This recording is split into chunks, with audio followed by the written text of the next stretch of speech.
Good afternoon and welcome.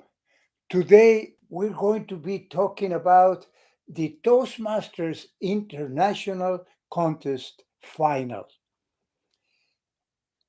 Yesterday I had the good fortune to watch online the Toastmasters International Contest, and I have 8 comments to make about that contest.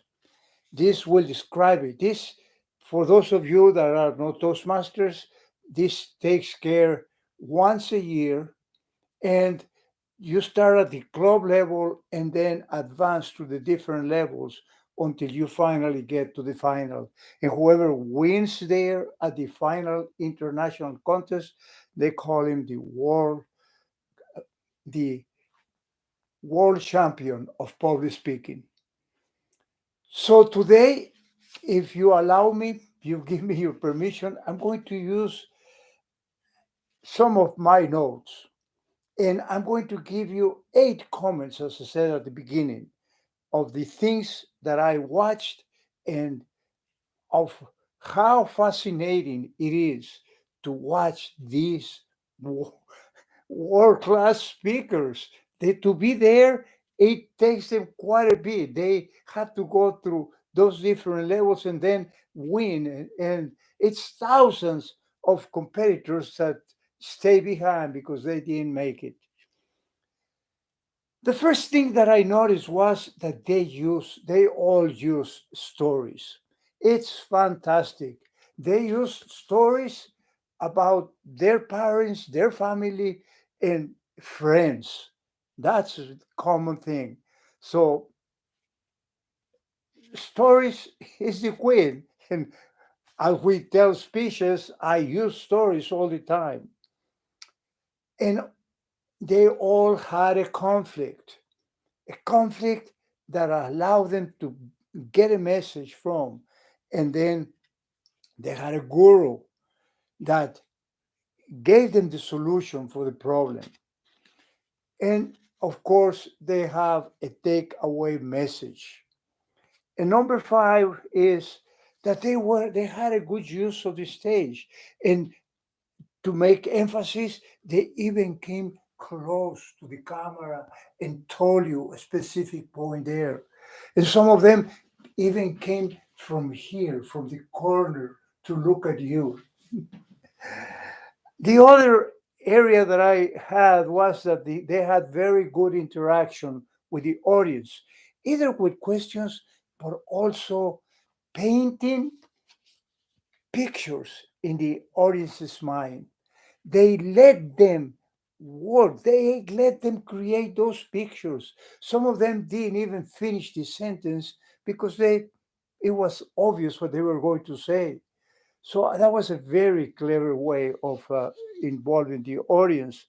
And then they also use uh, props. One of them even ate a hamburger at the end. Well, he did a bite to it. A letter was used there very effectively, a letter from her parents. And then I saw two unex- I had two unexpected surprises. And that's the way they held the telephone. The telephone normally goes like this right now because we don't have this. This doesn't exist any longer. However, two of the competitors used it that way.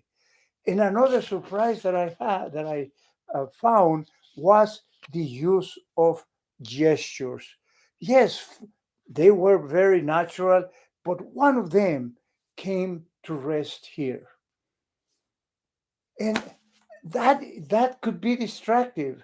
Uh, so I was very surprised to see that use at the world champion of public speaking or at the final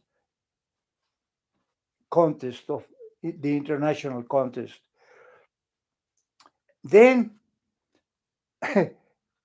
I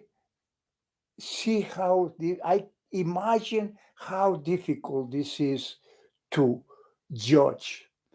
And I guess because they were all good.